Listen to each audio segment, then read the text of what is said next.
Really, it's a simple question. Which is the better epic fantasy? Malazan Book of the Fallen or The Wheel of Time? Today, I prove the answer beyond a shadow of a doubt.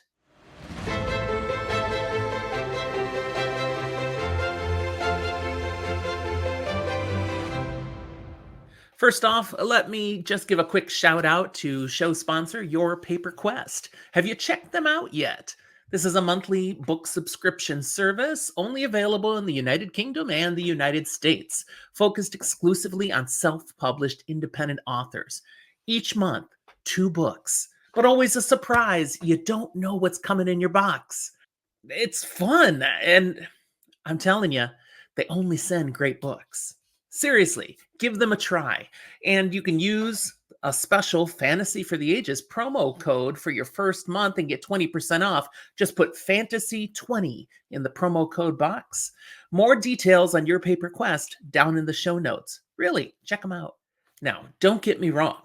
Malazan Book of the Fallen by Stephen Erikson and The Wheel of Time by Robert Jordan, they're both incredible works of epic fantasy.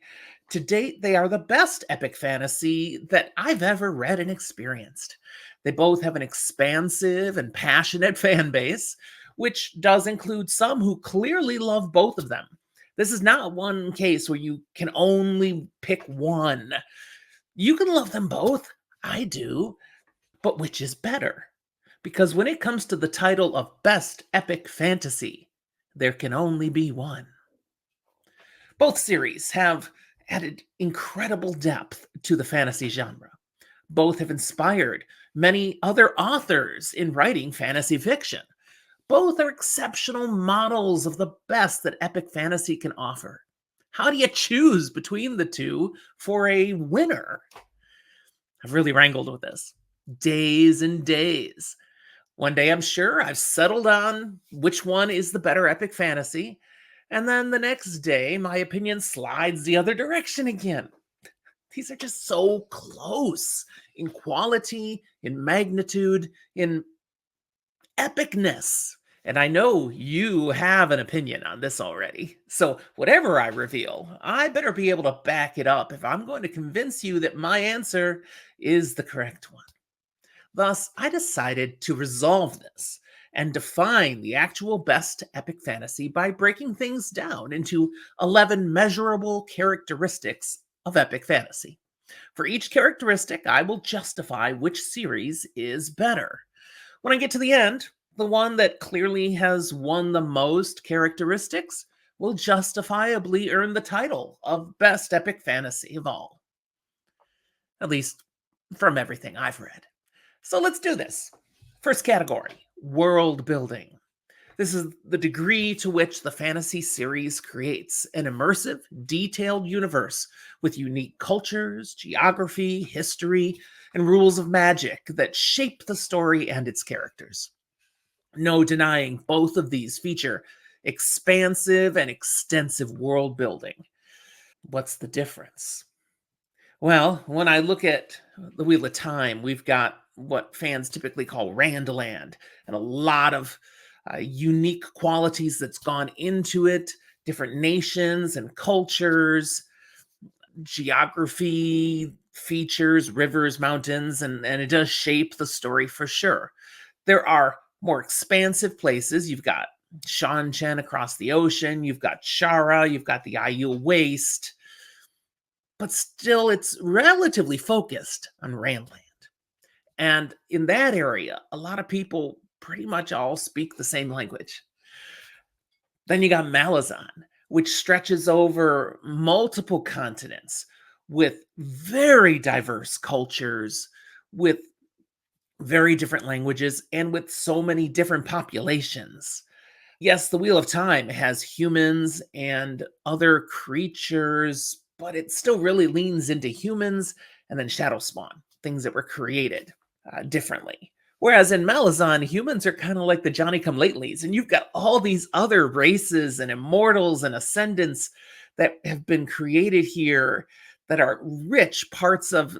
Okay, you can see where I'm going here. Malazan wins the world building based on the scope of the world building, the complexity, The uniqueness of so many different races, the Amas, the Forkrula Sail, the Taist Andi, Taist Adur, Taist Leos, and I mean, I could go on and on and on.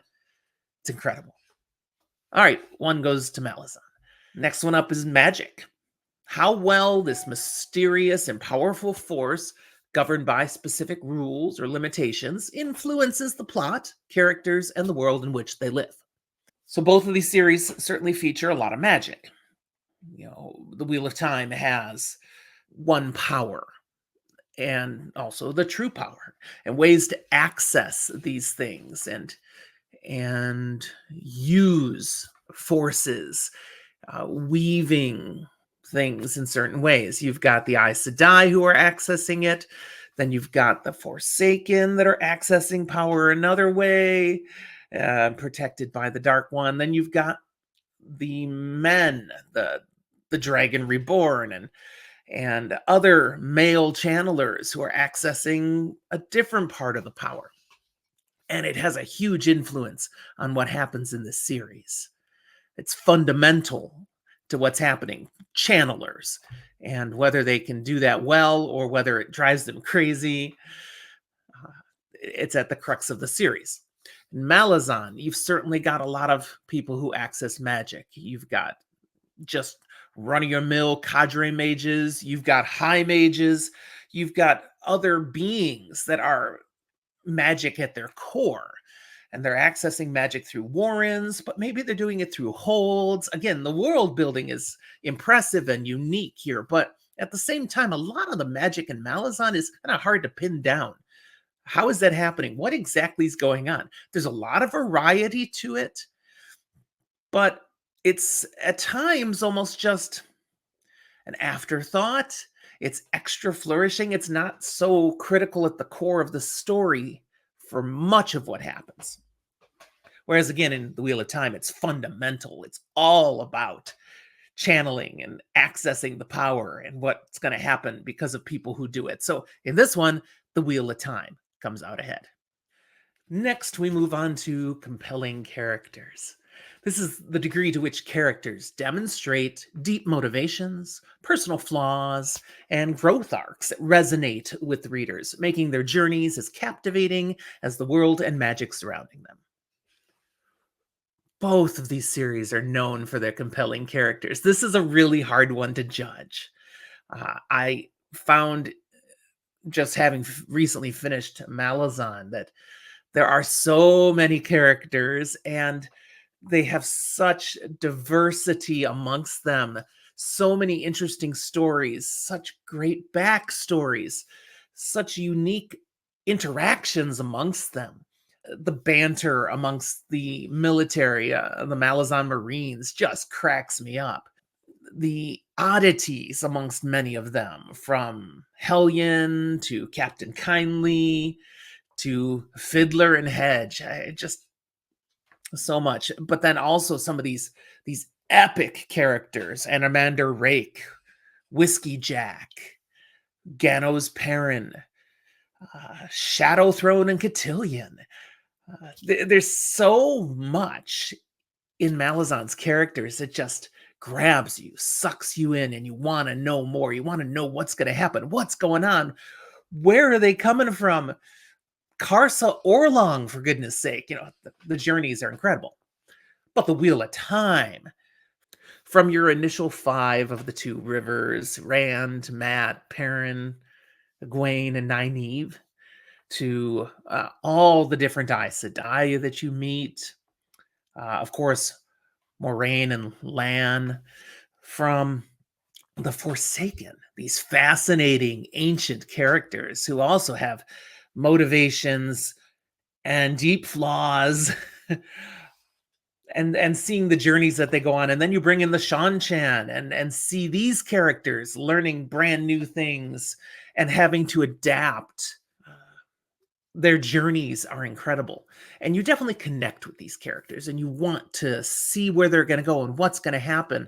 And in some cases, what happens is amazing. It just makes you smile. And in others, it's painful and devastating because you do get engaged. You care about these characters.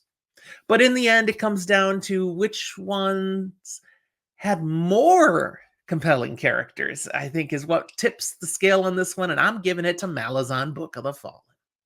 Another category here, my fourth, is emotional depth.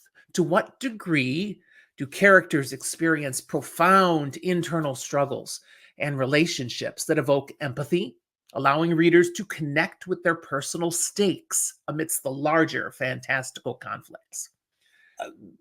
Both of these, again, do this one really well. But which ones really get you bonded to the characters more so that you feel for them? Okay, there's certain characters in Malazan that, yeah, you get that way. And yet there's some that I wanted to connect at that level that the way it's written, it never quite lets you in that deep. So, I can't say that there were very many times where I was truly moved, I don't cry, but almost moved to tears in Malazan. It didn't happen. There was a lot of whoa moments, but my emotions weren't really riled up, other than, moments of awe and definitely moments of laughter. I had plenty of that in Malazan, but emotional depth.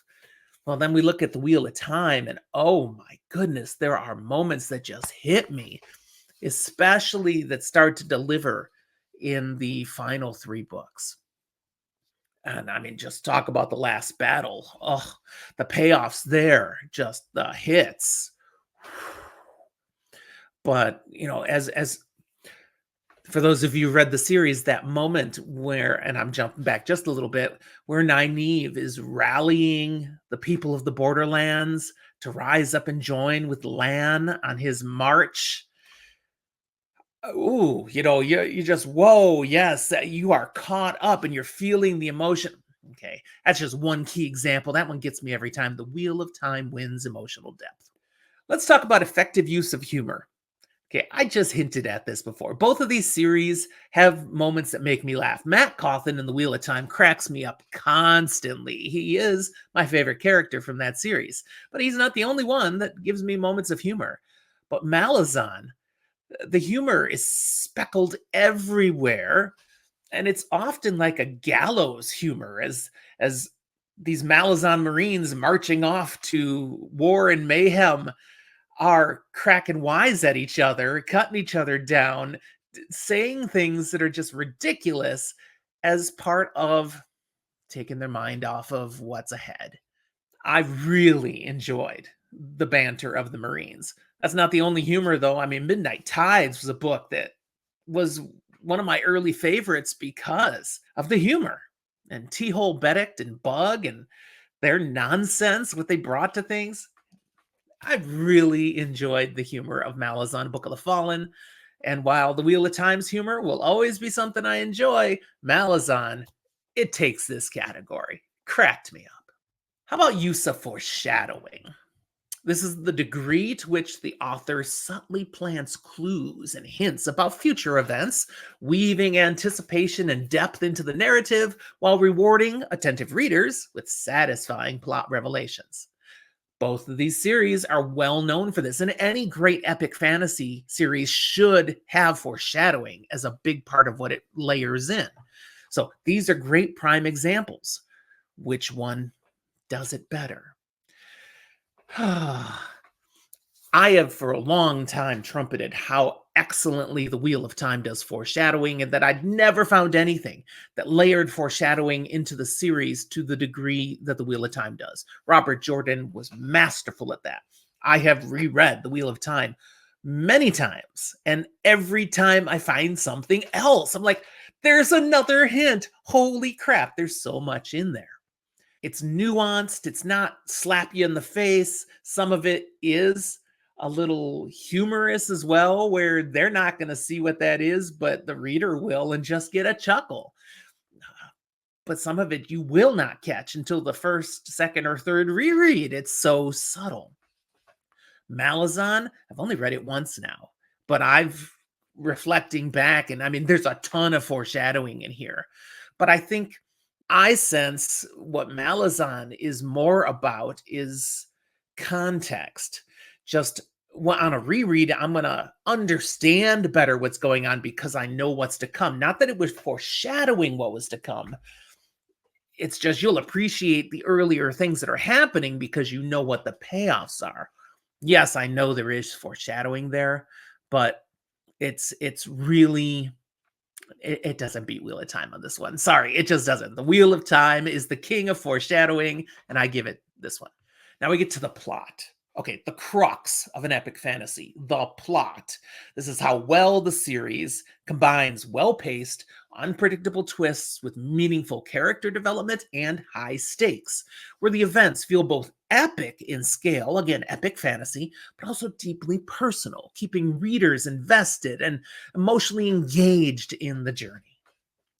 Both of these series do this marvelously. How to determine which is the winner? Well, for this one, I find, Malazan Book of the Fallen, amazing story. But when you start, it just drops you into a story that's seemingly underway already.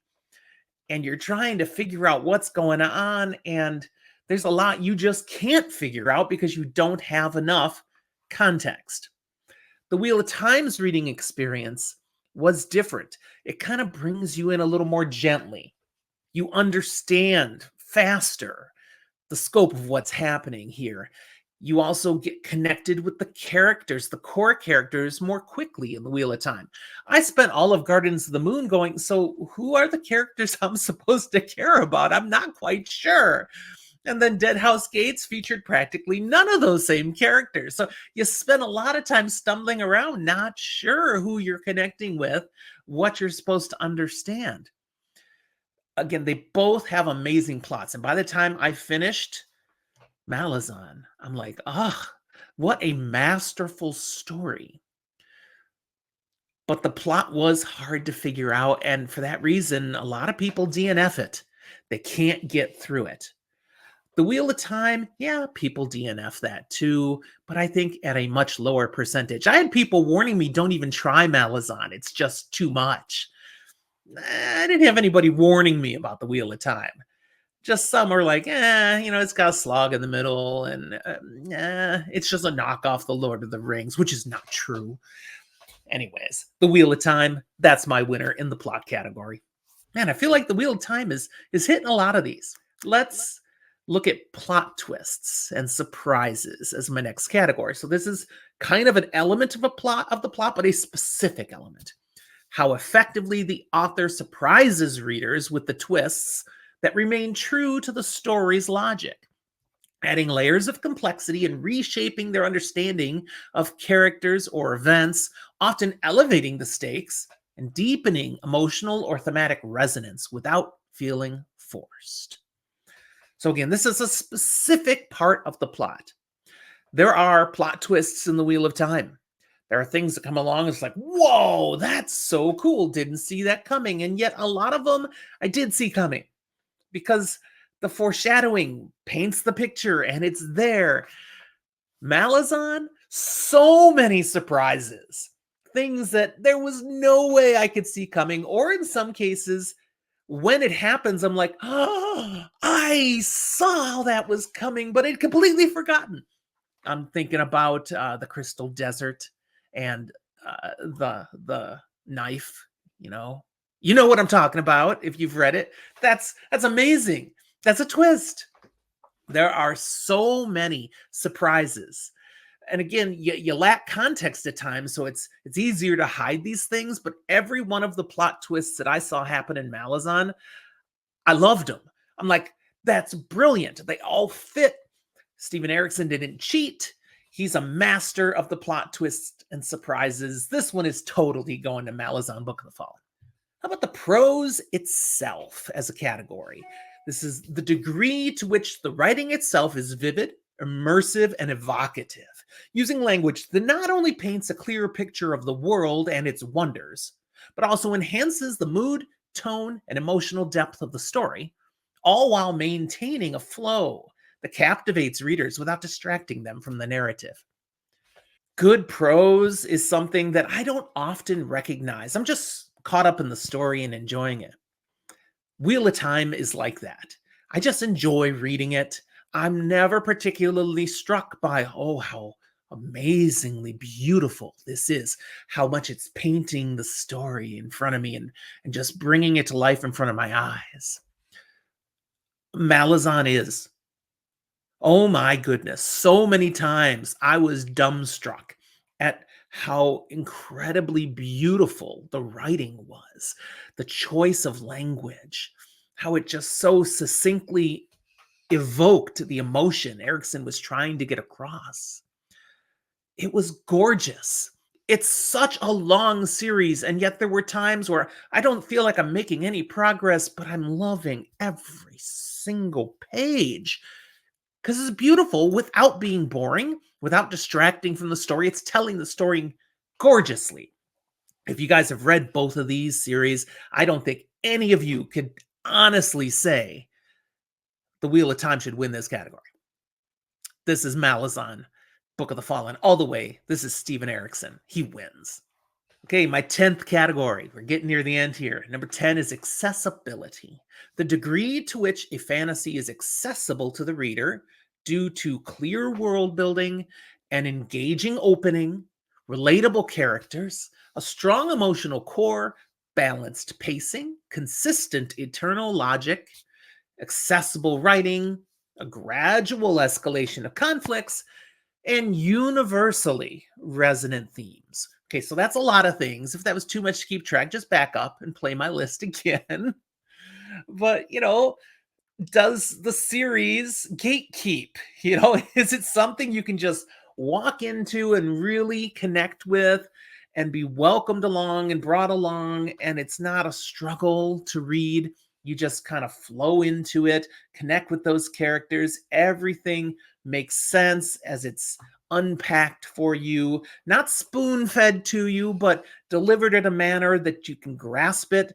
It's not overwhelming you. Okay, only one of these fits this one. Again, people warn you about Malazan. It is not an easy series to read. It is worth the effort. It's brilliant, but it is not for the meek. Wheel of Time is ready to welcome you in. It is a warm, comforting series. It even intentionally starts with the eye of the world that is Lord of the Rings-esque, so that a reader will feel comfortable, will see things that, oh, I like fantasy and those make sense. And then brings you into more depth and diversity and changes and uniqueness as you go. But it does not overwhelm you. It unpacks things at a steady pace. The conflicts rise in intensity, but it takes books to do that. No, Malazan just throws you into this epic battles of such scope right away in Gardens of the Moon, and you have no idea why. You don't know who these people are. You don't know what the stakes are. You don't know who to cheer for. It's overwhelming. And Dead House Gates, man, I can see a lot of people just quitting reading it because they can't get through Dead House Gates. I felt that was the ultimate test of Malazan. If you make it through Dead House Gates, you start Memories of Ice. Oh, you're golden. You're going to make this series now, but you may not survive Dead House Gates. That house, that chain of dogs might be your end. Yeah, accessibility, 100% goes to the Wheel of Time. For those of you who've been keeping score at home, the competition between Malazan and the Wheel of Time is now tied. Each one has taken 5 of the categories as we go into the final category.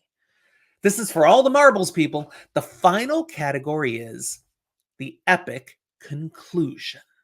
How effectively does the conclusion tie together the overarching narrative, provide resolution to character arcs, and deliver a satisfying culmination to the story's conflicts, leaving a lasting impact on the reader and affirming the significance of the journey?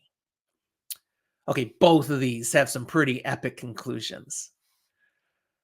Both of them are very satisfying. Both of them leave you with moments. How to pick on this one? Again, this is by the thinnest of margins. And it comes down in part to gut feel. But, you've got what happens at the end of The Crippled God. You've worked up to this for so long. You've got different battles, different locations, all tied together for one last effort to try to achieve the goal. Wheel of Time does the same thing. You've got different battles and different locations, all facing really tough stakes, all trying to overcome unbelievable challenges and curveballs that had come at them to achieve the final goal. I mean, in some ways, they feel mirror like. So for me, it just comes down to which one, I guess, feels just a little better. Oh, this one is so hard, guys, but I'm giving it to The Wheel of Time.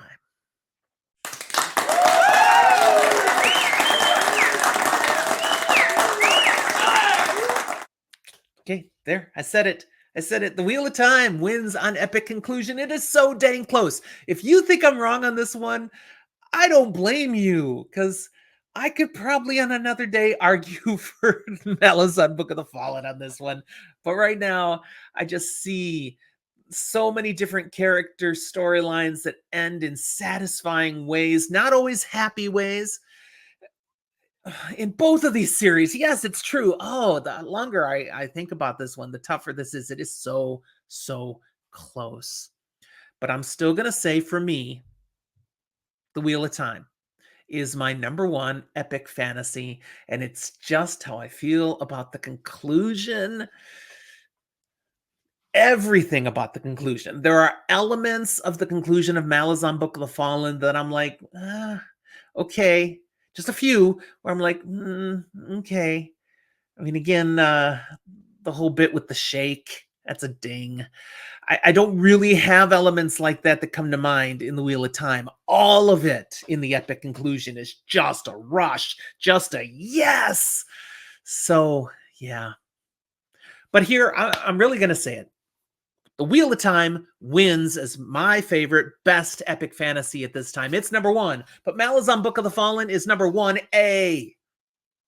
In no way is it number 2. It's just too close. These are both superb.